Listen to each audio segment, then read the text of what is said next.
उसके अंदर अगर एन नॉट की हम बात करें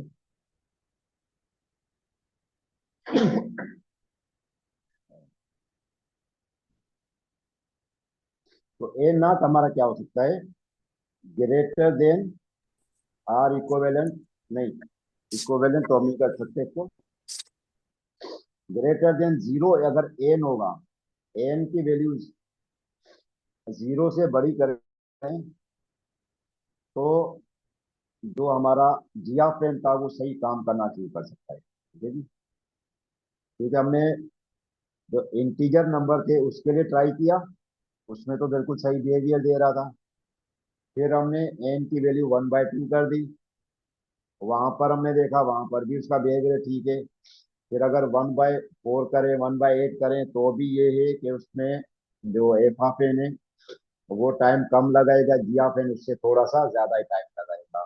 तो हम ये कह सकते हैं कि जो एन नॉट है वो अगर एन की वैल्यू, एन नॉट क्या होगा, अगर एन ग्रेटर देन जीरो हो तो ये वाला जी ऑफ एन काम कर सकता है इसके ऊपर। ठीक है जी। इसी तरीके से जब आप किसी का लोअर बाउंड कैलकुलेट करेंगे तो भी यही रूल सामने रखें कि आप उसको डिफरेंट एन के लिए ट्राई करें। डिफरेंट एन के लिए ट्राई करने के बाद आप ये बता दें कि ये इस एन नॉट से आगे इसका बिहेवियर हमेशा ठीक रहेगा। तो नॉर्मली हम ये कह देते हैं कि वो एन ग्रेटर देन जीरो हो जाए, या N greater than or equivalent one हो जाए, या कुछ डिफरेंट इसके एग्जांपल हम देखते हैं। ठीक है।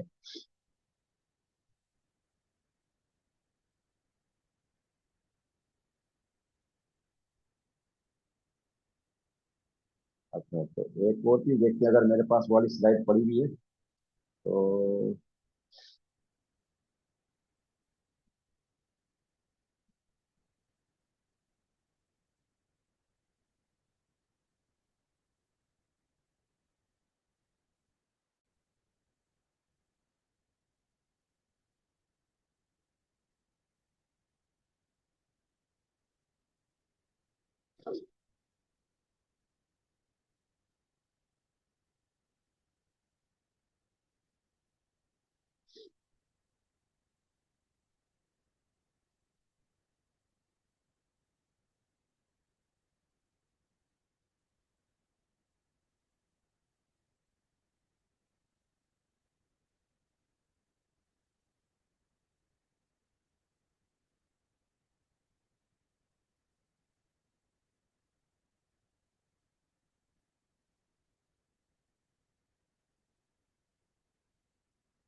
अच्छा, मैं बात कर, मैं एक और स्लाइड आपके साथ शेयर कर दूं, फिर मैं इसकी समराइजेशन पे बात कर लेता हूँ।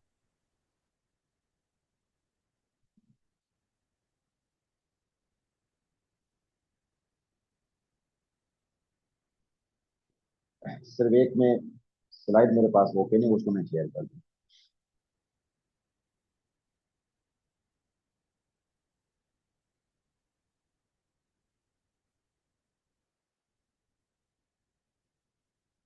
अच्छा जी, ये स्क्रीन शेयर हो रही है आपके साथ? अब ये एक एग्जांपल सॉल्व कीजिए। ठीक है जी। ये आपके पास जो गिवन एफ ऑफ एन है।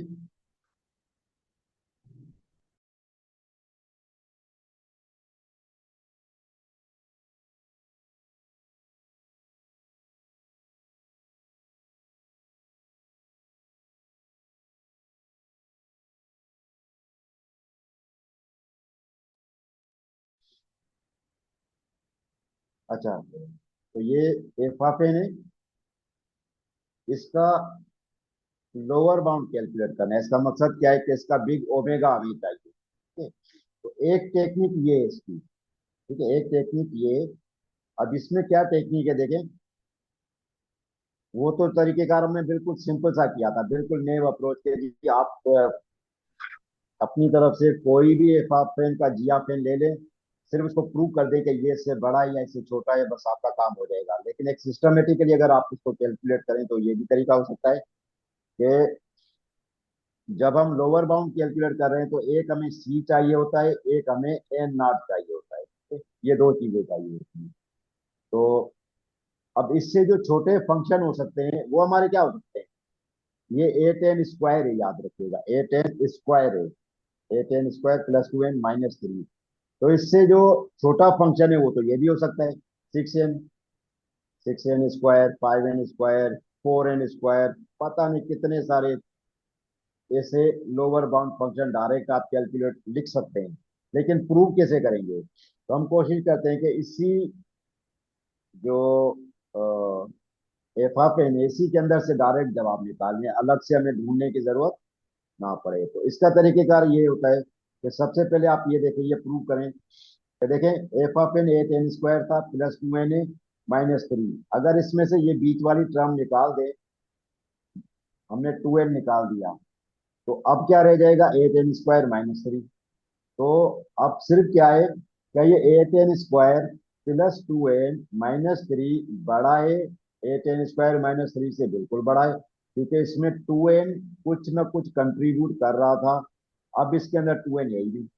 तो इसका मकसद क्या है कि ये वाला फंक्शन बड़ा है इस प्रोपोज फंक्शन के साथ। ठीक है, इस प्रोपोज फंक्शन के साथ ये अब क्या है हमारे पास, ये फंक्शन बड़ा है। ठीक है, तो अब इसमें हमने रिमूव क्या किया है, 2n।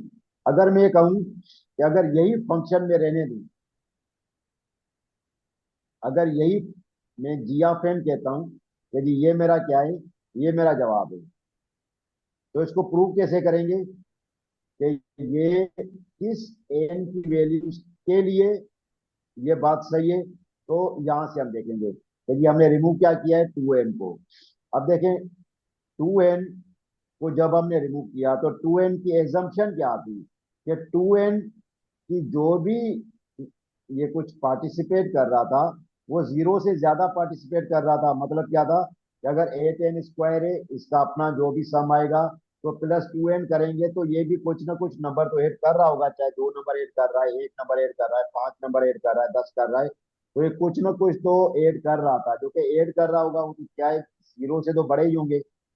तो ये बात अपनी जगह तो दुरुस्त है कि ये 2n की वैल्यू जीरो से बड़ी है। ठीक है, तो अब हमें ढूंढना क्या है, सिर्फ एन की वैल्यू चाहिए। जब एन की वैल्यू चाहिए तो सिर्फ एन हमें चाहिए, तो फिर हम टू को क्या करेंगे, जीरो के साथ डिवाइड में कर देंगे। वजह क्या है कि यहाँ पर टू इसके साथ मल्टीप्लाई हो रहा था, हमने एन को अलग कर लिया, तो टू को हम क्या कर देंगे, जीरो के साथ डिवीजन में ले जाएंगे। तो जीरो डिवाइडेड बाई टू का कोई जवाब नहीं होता, वो सिंपल जवाब क्या होता है, जीरो होता है। तो फिर हम इस केस में अगर सिंपल ये वाली बात करें कि जी ये मेरा जी ऑफ एन है, तो इस वक्त एन नॉट क्या होगा, एन नॉट जो है उसकी वैल्यू हो सकती है ग्रेटर देन जीरो। जीरो से बड़ी कोई भी वैल्यू ले लें तो ये फंक्शन हमेशा छोटा होगा और ये फंक्शन हमेशा क्या होगा, बड़ा ही होगा।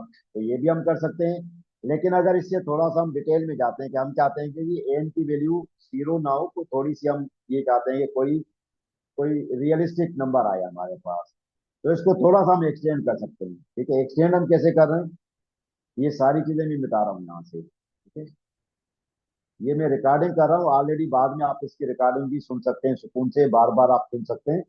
तो कोई चीज अगर ना समझ लगी हो तो रिकॉर्डिंग में अभी अपलोड कर दूंगा यूट्यूब पे, लिंक ऑलरेडी मैंने दिया हुआ है। अच्छा, अगर मैं ये कहूँ कि जी पहले स्टेप में मैंने क्या कर दिया, 2n को रिमूव कर दिया। 2n को रिमूव करने का मकसद क्या था कि मैं जिया पेन ऐसा बनाना चाह रहा हूँ जो इससे कम इंस्ट्रक्शन जनरेट करे। तो जब 2n को निकाला तो लाजिम बात है इंस्ट्रक्शन कम जनरेट करेगा। अब क्या किया मैंने, ए टेन स्क्वायर को भी ब्रेक कर दिया। मैंने ए टेन स्क्वायर को मैंने क्या कर दिया, ब्रेक कर दिया। अब ए टेन स्क्वायर को ब्रेक करने का मकसद क्या है कि एक मेरे पास क्या बन जाएगा, 7n स्क्वायर हो जाएगा, और दूसरा मेरे पास क्या हो जाएगा, an स्क्वायर। इन दोनों का अगर मैं सम करूं तो वापस a10 स्क्वायर बन जाता है। लेकिन फिलहाल इस टर्म को मैंने ब्रेक कर दिया, ब्रेक करके मैंने वैसे लिख दिया 7n स्क्वायर -3। अच्छा, उसके बाद अगले स्टेप में मैंने क्या कर दिया, 7n स्क्वायर को मैंने अलग कर दिया, और बाकी an स्क्वायर -3 को मैंने कंबाइन कर दिया। ठीक है,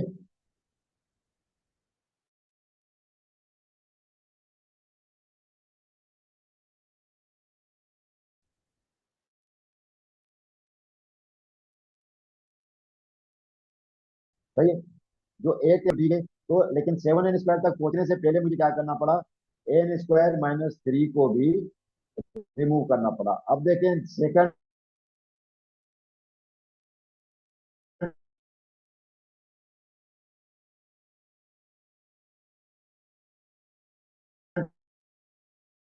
टाइम मैंने क्या रिमूव किया है, an square 7 square F N है, जो कि लाजमी बात है, इस एफ ऑफ एन से तो छोटा ही लग रहा है।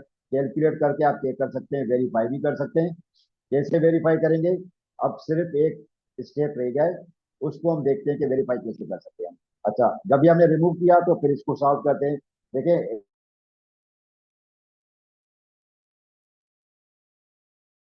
an स्क्वायर -3 कंट्रीब्यूट कर रहा था, जब वो कुछ ना कुछ कंट्रीब्यूट कर रहा था तो उसकी कंट्रीब्यूशन ग्रेटर देन 0 थी। क्योंकि एन स्क्वायर है तो एन का जो भी वैल्यू लेंगे तो वो एन स्क्वायर होके कुछ ना कुछ वैल्यू तो जनरेट करेगा जो कि 0 से बड़ी होगी। ठीक है, ये अपनी बात देगा, ये बात बिल्कुल ठीक है। तो अब हमें चाहिए क्या, एन, एन के साथ जो दूसरी टर्म है -3, अब ये इसके साथ सब्ट्रैक्शन में हो रही है, माइनस हो रही है। तो अगर इसको हम राइट साइड पे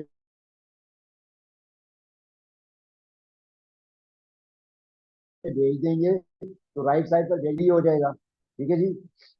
अच्छा, अब मुझे क्या चाहिए, सिर्फ एन चाहिए। यहाँ पर मेरे पास एन स्क्वायर है, तो जब एन चाहिए मुझे तो अब क्या हो जाएगा, डेफिनेटली ये अगर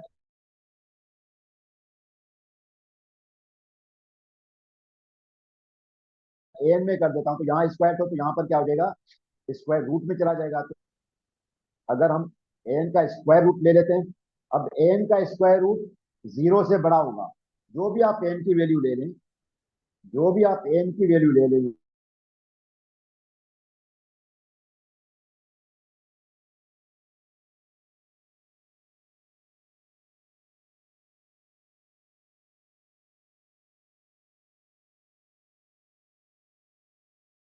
यहाँ पर से बढ़ के कोवेलेंट नहीं होगी। ठीक है, तो अब हम क्या कर सकते हैं, सेफली ये कि आप ग्रेटर एन, जो भी आपके पास एन की वैल्यू है उसका स्क्वायर रूट ले लें, और उससे आगे आप ये सेफली क्लेम कर सकते हैं कि ये वाला जो एन नॉट कैलकुलेट हुआ है, इससे आगे इसका बिहेवियर डिटर्मिनिस्टिक होगा, नॉन डिटर्मिनिस्टिक नहीं होगा।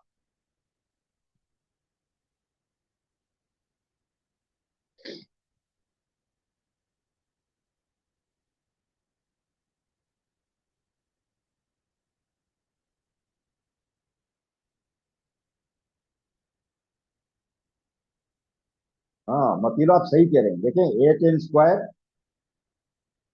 ये वाली बात भी आप सही कह रहे हैं कि अगर आपने सिर्फ इसको जी ऑफ एन ले लिया तो ये भी ठीक है, बिल्कुल सही है। तो आप सेफली कह सकते हैं, रिमूव क्या किया, 2n रिमूव किया है तो 2n का सॉल्यूशन ये पड़ा हुआ है। तो आप सिर्फ ये कह सकते हैं कि जी एन नॉट क्या है, ग्रेटर देन 0 होना चाहिए, एन की वैल्यू बिल्कुल सही है। लेकिन हम ग्रेटर देन 0 जो है ये थोड़ा सा रियलिस्टिक जवाब नहीं करता कि आप 0 से बड़ी कोई भी वैल्यू ले रहे। हम ये कहते हैं कि हमें एक ऐसा कट ऑफ पॉइंट चाहिए जिसके लेफ्ट साइड पर बिहेवियर नॉन डिटर्मिनिस्टिक हो और इसके राइट साइड पर डिटर्मिनिस्टिक हो।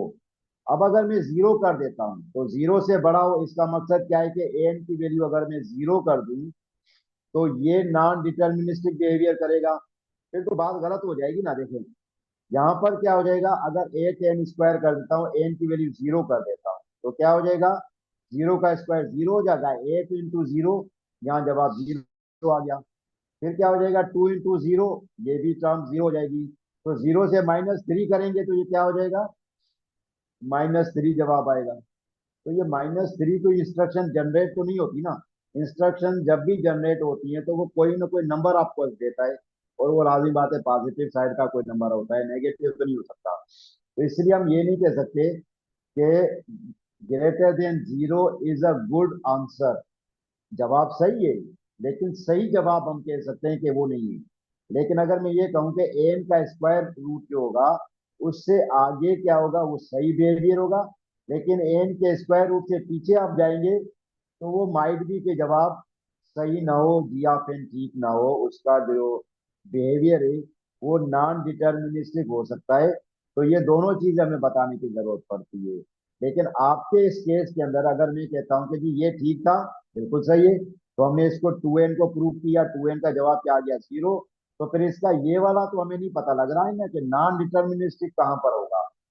सही है। तो हमें इस वजह से थोड़ा सा कोशिश करते हैं कि जवाब कोई रियलिस्टिक होना चाहिए, जो कि कोई ना कोई वैल्यू हो ग्रेटर देन जीरो। बेशक वो 0.1 आ जाए, जवाब 0.2 आ जाए, लेकिन कुछ ना कुछ जीरो से बड़ा होना चाहिए। ठीक है जी। तो ये एक एग्जांपल इसमें दी हुई है।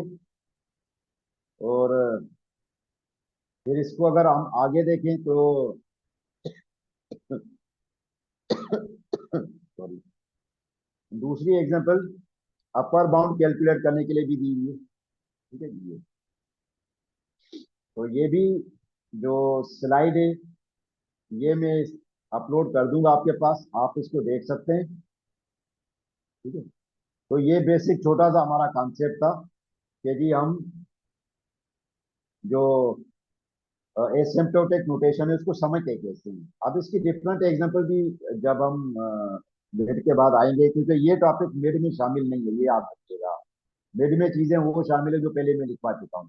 सही है। तो ये इसके लिखे हुए भी हैं। अच्छा, एक चीज और हमारी सिर्फ रह गई थी कि अगर बिग थीटा हो उसको हम क्या कहते हैं, बिग थीटा। ठीक है, ये बिग थीटा का साइन है।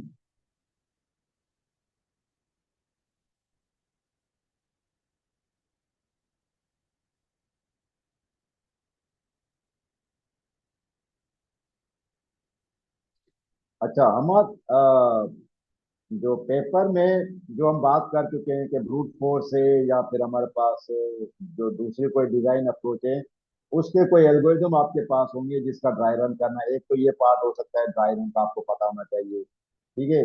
फिर हमने ये पढ़ा था कि एनालिसिस करने के लिए मास्टर थ्योरम होता है या फिर बैक सब्स्टिट्यूशन होता है। तो उन दोनों में से कोई चीज आ सकती है या दोनों आ सकते हैं या कोई भी नहीं आ सकता। लेकिन ये एग्जाम पॉइंट ऑफ व्यू से प्रिपेयर करने के लिए जरूरत है कि आपको बैक सब्स्टिट्यूशन का अच्छा अंदाजा हो, मास्टर थ्योरम कैसे काम करता है अच्छा अंदाजा हो।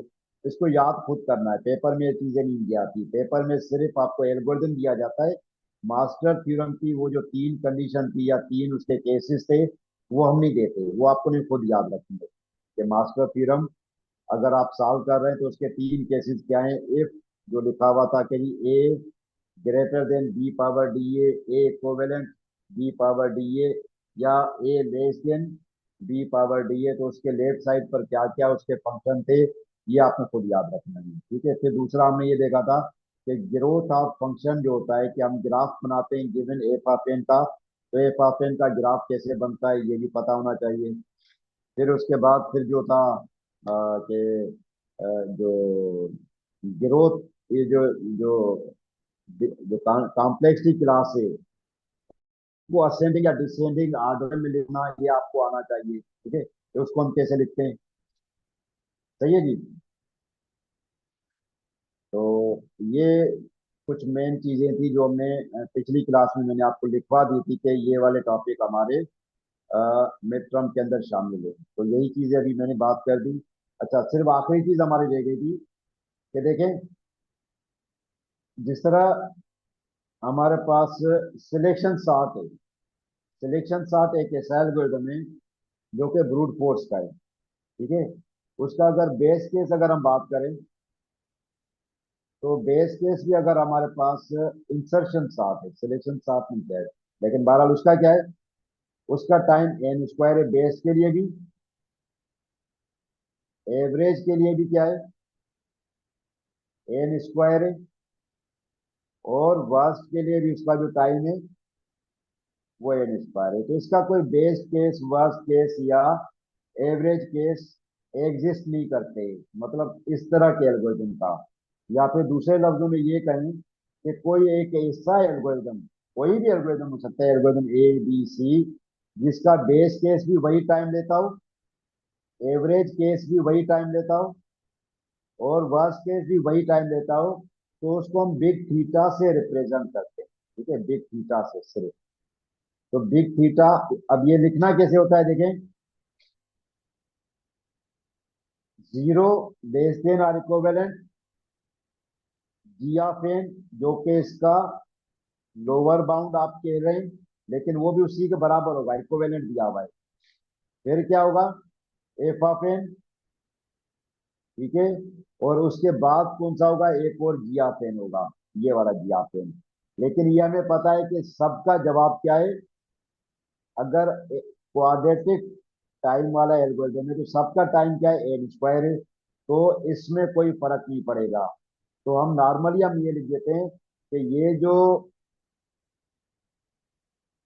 बिग थीटा के अंदर सारे इसके सॉल्यूशन आ गए हैं। ठीक है, वो अपर बाउंड भी हो सकता है, वो लोअर बाउंड भी हो सकता है, या एवरेज जो उसका जो केस है, वो सारे किस फैमिली के साथ बिलोंग कर रहे हैं, बिग थीटा के साथ। ठीक है, तो बिग थीटा एक ऐसा एसिम्प्टोटिक नोटेशन है जो सिर्फ उस वक्त इस्तेमाल करते हैं जब F of N equivalent lower bound हो, या F of N equivalent upper bound हो, तो उनमें कोई फर्क ना हो। ठीक है, मैं ये तीसरा नोटेशन अभी सिर्फ मैंने बताया आपको। दो नोटेशन हम पहले पढ़ चुके थे, और वो दो नोटेशन हमारे पास क्या थे कि या तो लोअर बाउंड हो, तो लोअर बाउंड हो तो हम क्या लिख देते हैं, ये लोअर बाउंड है। ठीक है, तो ये लोअर बाउंड लिखने का तरीकेकार क्या होता है मेरे पास, ये कि अगर लोअर बाउंड लिखना है तो जी ऑफ एन हमेशा क्या होगा, एफ ऑफ एन से छोटा होगा। अगर अपर बाउंड लिखना है तो उसके लिए क्या लिखते हैं, बिग ओ। बिग ओ का मकसद क्या है, एफ ऑफ एन हमेशा छोटा होगा और जी ऑफ एन हमेशा क्या होगा, बड़ा होगा। ठीक है, लेकिन टाइट बाउंड या बिग थीटा का मकसद क्या है कि जो एफ ऑफ एन है और जी ऑफ एन ये भी इक्विवेलेंट है, और ये वाला जो सी टू जी ऑफ एन है ये और एफ ऑफ एन ये भी इक्विवेलेंट है। इसका मकसद क्या है कि ये वाला जो सी वन जी ऑफ एन है ये भी इसके बराबर है। ये सारे फंक्शन एक ही टाइम जब कंज्यूम कर रहा हो कोई एल्गोरिथम, तब हम बिग थीटा के साथ रिप्रेजेंट करते हैं इसको। ठीक है, अदरवाइज हम कह सकते हैं कि ये बिग ओ हो सकता है या इसका बिग ओमेगा हो सकता है, बेस केस हो सकता है या वर्स्ट केस हो सकता है।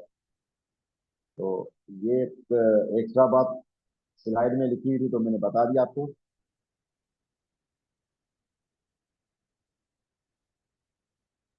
अच्छा, सही साफ खान एक्सेस नहीं हो रहा मतलब क्या दे रहा है इधर।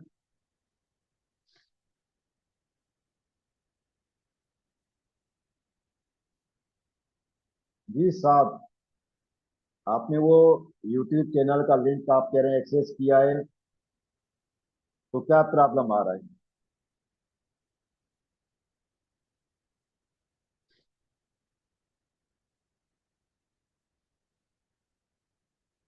अभी साहब खान मेरा पहले जवाब नहीं दे रहे अभी। तो फिर मैं अपना यूट्यूब चैनल का सर वो वो ये बता कहते हैं देता हूँ। कि एलएमएस से जो है ना एक्सेस नहीं हो रहा है वो लिंक। एक मिनट में आपको यहाँ से दिखा देता हूँ,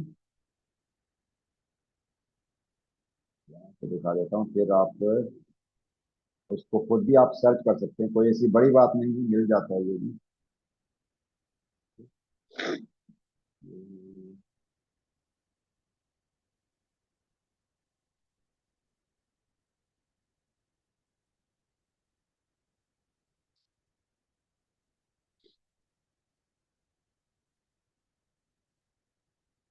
ये देखें,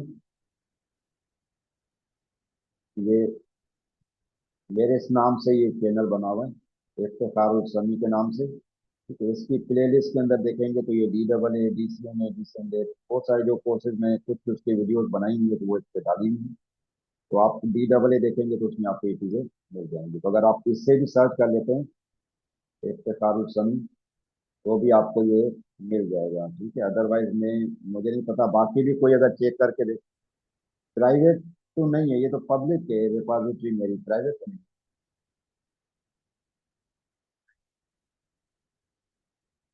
अच्छा ये वाले जो चैनल, अच्छा इसको मैं देखता हूँ, एक मिनट, एक मिनट जरा। कुछ इसमें, अच्छा ये रिपॉजिटरी प्राइवेट होती थी, मैंने रखी नहीं थी। एक मिनट, इसको सेटिंग चेंज कर देता हूँ, अगर मेरे पास हो जाती है। ये प्राइवेट को मैं कर देता हूँ, पब्लिक कर दिया मैंने, ठीक है। ये सेव भी कर दिया। अब अगर दोबारा आप चेक करेंगे तो शायद आपको एक्सेस होना शुरू हो जाएगी, ठीक है। अब ये भी पब्लिक हो चुकी है, CAA। और बाकी भी, ठीक है, मैं प्राइवेट बनाता नहीं हूँ, पब्लिक ही होती है मेरी। ये शायद सेटिंग में कोई गड़बड़ हो गई होगी। तो ये आप इस तरह से सर्च कर लें तो भी मिल जाएगा, ठीक है जी। तो बस इस टॉपिक को यहीं पर हम वाइंड अप करते हैं। इससे ज़्यादा भी जो हमारी रेगुलर क्लास होगी, ठीक है, जब हमारी रेगुलर क्लास होगी तो मजीद डिटेल में बात कर लेंगे। लेकिन ये याद रखिएगा कि ये वाला टॉपिक जो आज का एसिम्प्टोटिक म्यूटेशन वाला, ये मिड में शामिल नहीं है, तो ये फाइनल में शामिल होगा इंशाल्लाह। ठीक है जी, अगर कोई आपका सवाल हो तो आप पूछ सकते हैं, अदरवाइज मैं इसको वाइंड अप कर रहा हूँ।